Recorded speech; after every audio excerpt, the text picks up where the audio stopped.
తన జీవితాన్ని ప్రాణాలను దేశం కోసం త్యాగం చేసిన త్యాగశీలి ఇందిరమ్మ అని కొనియాడారు రాష్ట్ర మంత్రి సీతక్క. ఇందిరాగాంధీ జయంతి సందర్భంగా ఆమె చిత్రపటానికి పూలమాల వేసి నివాళులర్పించారు. భూ పంపిణీ కోసం, పేదరిక నిర్మూలన కోసం ఇందిరాగాంధీ అనేక సంక్షేమ పథకాలను ప్రవేశపెట్టారన్నారు. మహానాయకురాలి జయంతి సందర్భంగా మహిళలందరికీ శుభాకాంక్షలు తెలిపారు మంత్రి సీతక్క.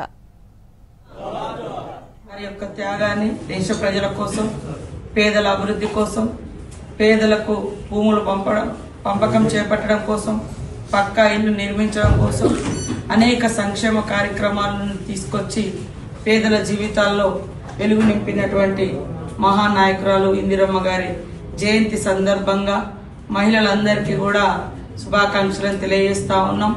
మన మహిళలందరూ కూడా మరి ఇందిరమ్మ ఉక్కు సంకల్పంతో ఎదగాలనేటువంటి లక్ష్యంతో రేవంత్ అన్న గారు ఈరోజు మరి ఇందిర మహిళా శక్తి మహిళా సంఘాలకు మరి మహిళలందరూ కూడా 1 కోటి మంది మహిళలు మహిళా సంఘాలలో చేరాలి, 1 కోటి మంది మహిళలు కోటీశ్వర్లను చేయాలి అనేటువంటి లక్ష్యంతో ఇందిరమ్మ గారి యొక్క జన్మదినాన్ని స్ఫూర్తిగా తీసుకొని మహిళలను బలోపేతం చేస్తూ ఆర్థికంగా, సామాజికంగా, రాజకీయంగా బలోపేతం చేయాలన్నటువంటి సంకల్పంతో మన గవర్నమెంట్ ప్రజాప్రభుత్వం ఇందిరమ్మ ప్రభుత్వం డిసెంబర్ 9 తెలంగాణ ఆవిర్భావ దినోత్సవం వరకు చేపట్టేటువంటి చీరల పంపిణీ కార్యక్రమం కూడా మహిళల్ని పెద్ద ఎత్తున మహిళల సంఘాలలో చేర్పించాలన్నటువంటి సంకల్పంతో యూనిఫామ్ చీరలను పంపిణీ చేస్తా ఉన్నాం.